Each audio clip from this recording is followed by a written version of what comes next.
যাই হোক, যে কোটা বিরোধী আন্দোলন, বৈষম্য বিরোধী আন্দোলনের জন্য যারা রক্ত দিয়েছে, আজকে আমাদের সবচাইতে বড় কাজ হলো আল্লাহর উপর ভরসা করে যেই ধর্ম পালন করি না কেন, যেই মত অনুসরণ করি না কেন, সেই আন্দোলনের যে অর্জিত স্বাধীনতা, এই গণ অভ্যুত্থান ঘটাইছে যে ছাত্ররা, এদের সমন্বয়কদেরকে আমাদের সর্বোচ্চ সাপোর্ট এবং সহযোগিতা দিতে হবে। যদি আমরা গঠনমূলক ভাবে তাদেরকে সাহায্য সহযোগিতা এখন না করি, তাহলে তাদের যে স্বপ্ন, তাদের যে কর্মসূচি, তাদের যে কর্মনীতি, তাদের যে একটা বিশেষ পরিকল্পনা নিয়ে মাঠে নামা, এই সব কিছু আবার বরবাদ হয়ে যাবে ভাই।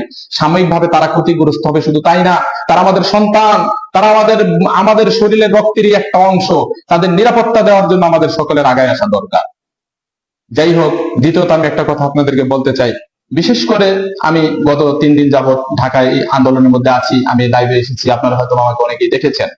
আমার প্রাণ প্রিয় অনেক বন্ধু বান্ধব আমাকে ফোন দিয়েছেন, আমাকে আমি খাওয়া দাওয়া করছি কিনা সেই খবরটা পর্যন্ত নিয়েছেন। আসলে আমার খুব ভালো লাগছে, জানেন। আপনারা কিন্তু জানেন কে আমাকে এটা বলেছেন, আমি নাম বলে কাউকেই করতে চাচ্ছি না। হ্যাঁ, যে ভাই, এত লাখ লাখ মানুষের মধ্যে আপনি আছেন, খাওয়া দাওয়া করছেন কিনা। আমার চোখে পানি এসে যায়, জানেন, যে আসলে আমি কিভাবে খাবো বলেন। আমার কাছে একটা ছাতা ছিল, আমি ছাতাটা খুলি নাই।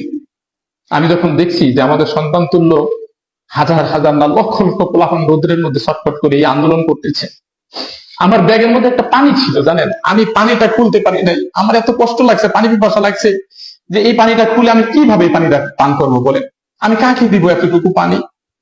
আমার খুব ইচ্ছা করছিল যে আমি এই ছাত্রদের জন্য, এই ছাত্র আন্দোলনের সাথে যারা সমর্থন দিছে এই জনমানুষের জন্য, আমি মানে ইচ্ছা করছে যে কয়েক হাজার বিরিয়ানি প্যাকেট কিনে নিয়ে যাই।